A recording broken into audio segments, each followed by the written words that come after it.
Hey everyone, good afternoon. Happy Wednesday, May Wednesday. 20th. Wednesday. Wednesday. Feels like a Tuesday. Um, May 27th. Thanks for joining us today for the 13th, lucky number 13, Timmy. Ooh, yeah, Episode lucky number 13. 13. We have some pretty insightful consumer insights. We did a consumer impact study of over 3,000 people just recently, and we released this morning on our website. So if you want to download the stuff that we're talking about today, please go to Max Digital backslash or maxdigital.com/blog, and you can check it out there. Or actually, does the .com come after the blog, Tim? I'm not. You don't I'm not even that need good. to do maxdigital.com/blog. I think what today's websites, it'll get them there. And the Google machine will take them right there. Yeah, All don't right. worry All about it. right. Well, But just we follow. have other news first. We have other news first, right? Do we want to talk about this first? Or a What you little got? update? Oh yeah, yeah.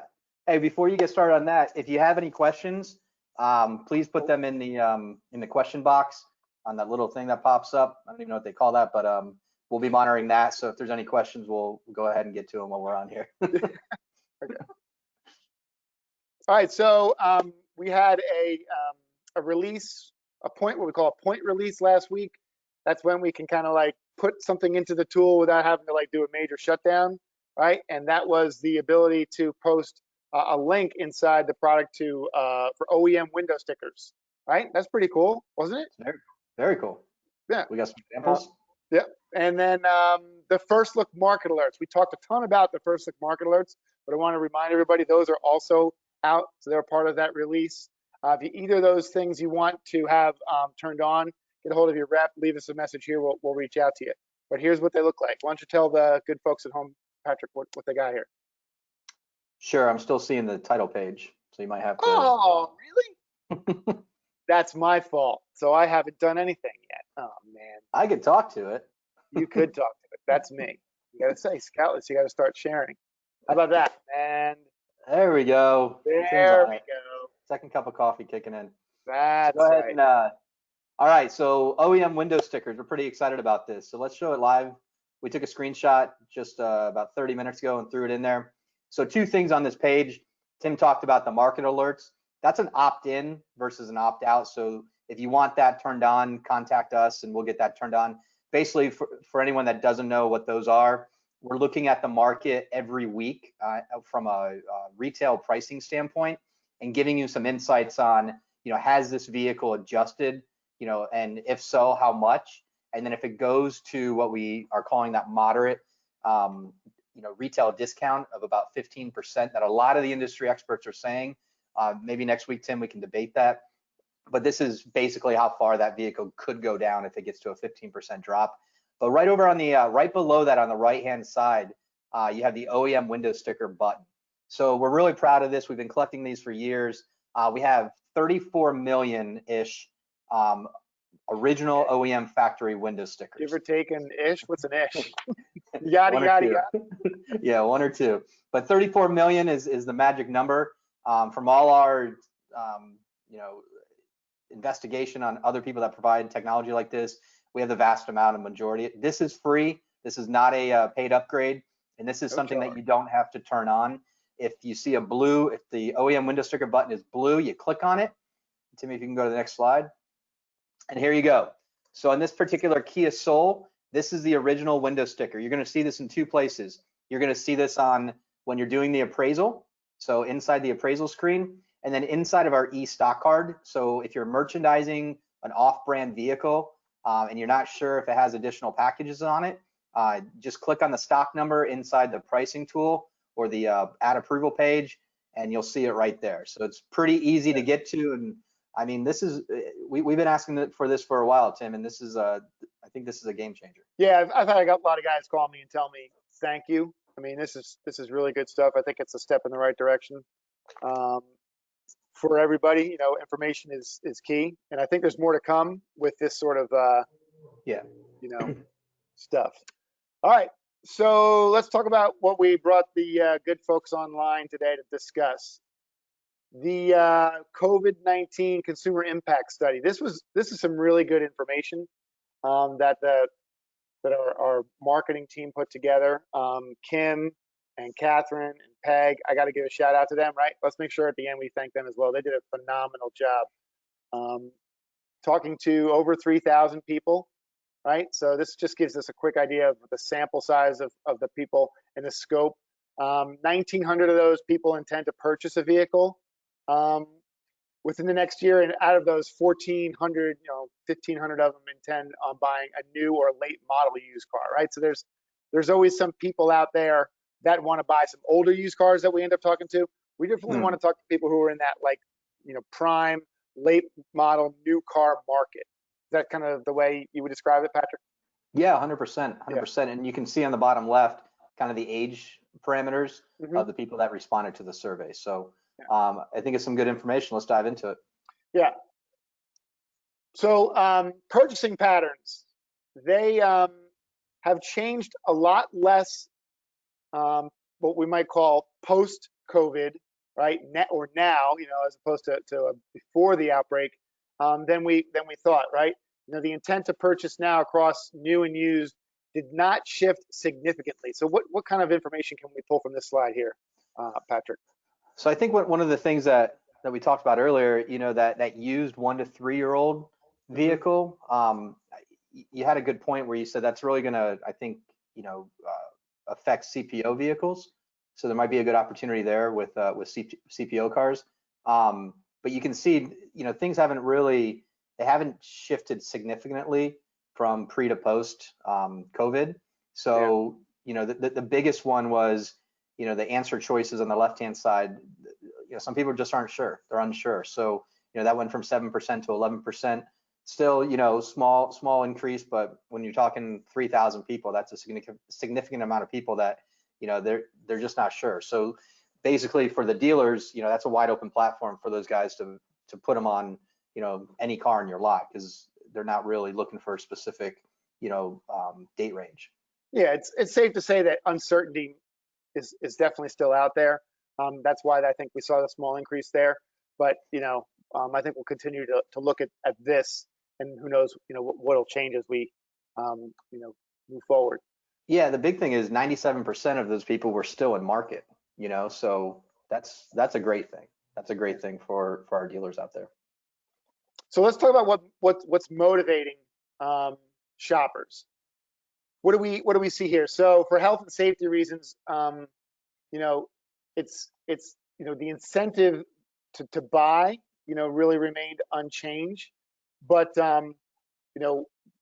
attracted to incentives and great deals on vehicles, I think is really driving traffic to the dealership. I've talked to dealers coast to coast, and if you're in a brand that is offering pretty attractive 0%, 72 months, no payments, the list goes on, it's driving a lot of traffic to the stores.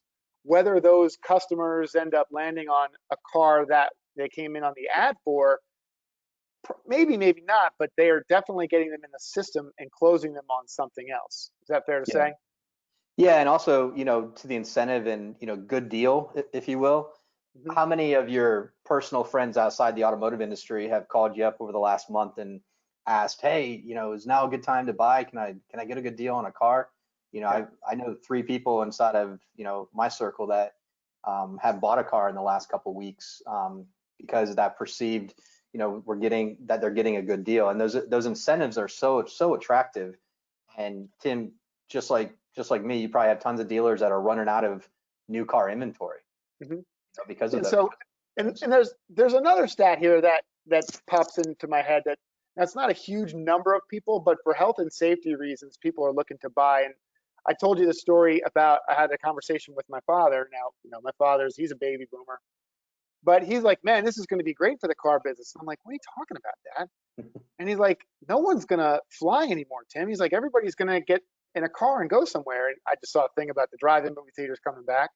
He's like, if you're going to want to go on vacation, you're going to get in the car and drive. If you had no car or you had a crappy car, right? That's a reason to buy a car. So I never really thought about that, but that could be a reason to drive some sales or drive some people to the dealership. Yeah, 100%. My mom just bought a car this weekend that I helped her with for 5 hours over the phone. And Right? same thing, my mom just retired last year. Her husband's retiring, early next year, and they want to get in the car and drive the country. So they bought a, m- mid-size SUV, third row, 2019 with, 10,000 miles on it, and they got a good price on the car. So, there's a lot of different things, but that one is pretty interesting. Yeah. So delay, right? It's the largest change with the most pronounced change in buying behavior is delaying the purchase, right? So we saw here 69% of the people we surveyed are probably going to wait just a little bit longer, right? So what kind of things can we take away from this information here, Patrick? Well, I know that I'm one of those people. I just I just extended my Yeah. lease another 6 months. It was due a month and a half ago, and so I pushed it out to 6 months. So I fall into that 69%. And for me, it was more convenience having the vehicle and a lesser price point because it's a lease Mhm. versus trading it in and not knowing if I could get a comparable car at the same price, and I don't want to get into a late model used car right now. So for me, it was, just waiting for, to have the car in the driveway in case I need it, because I'm not doing that much driving. But I think that's a big, obviously we don't have the individual stories behind this, but I think, people's mindset as far as why they're waiting, it could be multiple different things. It could be a situation like mine. It could be I was furloughed, and, maybe my cost structure on what I want is different. It could be, just a lot of people are stuck at home working Yeah, and, I think there could be homeschooling. some geographical, things going on here. I think it's a good question. I think the 3% people not planning to buy anymore, um, that's a good sign. It's not a lot of people who are totally out of the market, right? Everybody is still intends to buy. I've always Yeah, said rainy days never really kill sales. They kind of just, postpone them, delay them. um, delay them. We used to, where I live here in North Carolina, and we get hurricanes, and they always complain about the dealerships being closed for a couple of days. Well, heck, you know, all those people are going to come back and buy, and more. The guy who got the tree dropped down on his car. Yep. So I think eventually, a customer like you have to get out of the lease. They're Yeah, not going to let you stay in that car forever. I yeah. think when things get caught up here, might be a little bit of a delay. So good insights there too. Well, I think that's Um, that's also a good thing to. We talked a couple episodes ago about the used car market and the flood of inventory. Like the off lease returns, there was 1.8 million over the summer months, and if a good majority of those people push that, you know, the second half of this year, late Q3, early Q4, there's going to be a surge of inventory coming through. Not to mention all the inventory that needs to work through right now Yep. at the lane. There's a lot of cars that still need to work their way through. So Yeah. just be cognizant of that later in the year, a lot of people will be in the buying phase of the funnel, and that there'll be, a lot of lease returns, I think. Oh yeah. All right. So this next slide, I think is really good news for the majority of people that we talk to. Um, purchasing at a dealership is still the dominant choice. That's great news for my customer base. When Yeah. we asked customers, where, buying online or buying at the guy down the street from the franchise or local dealer, which would you choose? The majority of the people choose buy from the dealership, right? Yeah, Um, and I was or go I was ahead. surprised by the buy online number. I thought that might be a little bit higher just because, there's a lot of people, that they're used to the Amazon model. They're used to, ordering things online, especially right now, with the stay-at-home orders that they are loosening. But I thought that would be higher. But good news for our customers that are on the call right now. If you look at, they still want to contact someone via the phone, chat, or email before coming in to test drive the car. So Right. they're still coming to the dealership, and that's, pretty high. And then they want to check out the vehicle at the dealership to test drive before buying. So that's good news for everyone out there. And remember, this survey is only a week old, so this is, during these trying times, that's good news for our dealer base, because that means that people still want to come in. I think the next slide, actually, Tim talks about, how they feel about. Yeah, well, I want to say something about this information here, though, because it goes to the point that the buy it now button that you see online, that I hear a lot of my guys like trying to wrap their head around. I think it's important that it's there, but this right here tells you that people still, like, step 2, they still want to contact somebody at the dealership. Yeah. It's important that your website works just like your lot would work. You got to have somebody on there to chat, respond quickly, answer the phone, have a good script, have a good handoff for when the customer gets there, setting the appointment. I mean, all of these things that go on to it. This is just screaming, we need to get better at converting the online. How long have we been saying the online shoppers to the on the lot buyers? God dang. Yeah. Well, think about Carvana.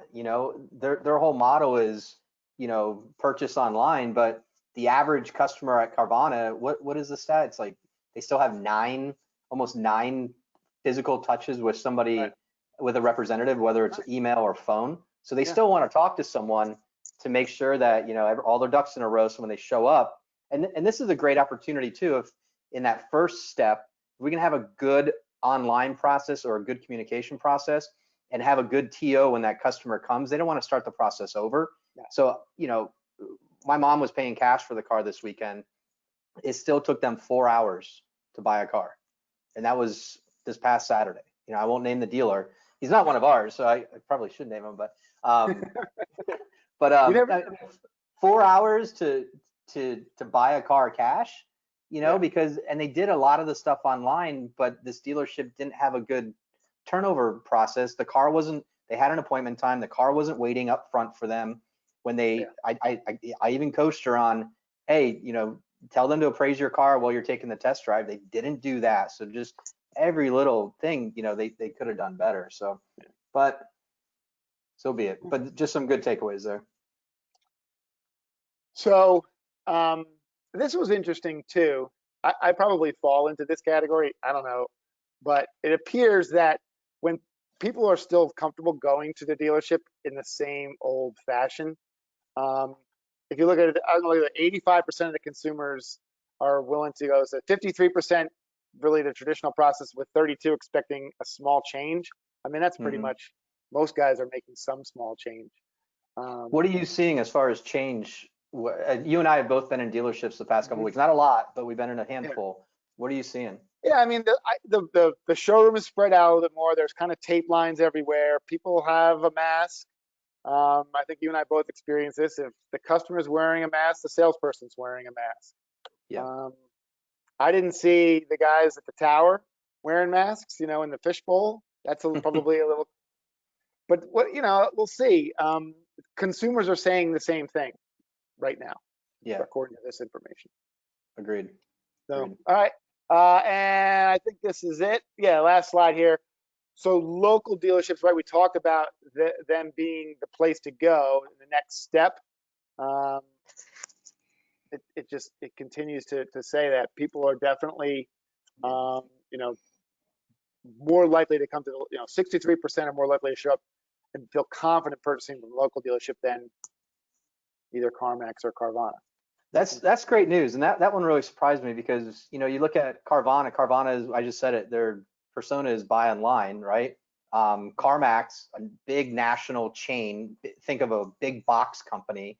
You expect if I went to a Blockbuster, not Blockbuster, geez, Best Buy. If I went to a I have movies on the brain. If I went to a Best Buy, in my hometown, and then I went to the town away, you'd think they'd have the similar policies, just like CarMax would have nationally. You and I both worked for CarMax, and you could walk in any CarMax and the policy is pretty much the same to a T. Totally. So I'm surprised at that, because even some of our dealer groups, large dealer groups, stores across the street from each other have different policies on what they're doing. So that's encouraging for our dealers, that they're still confident purchasing from you.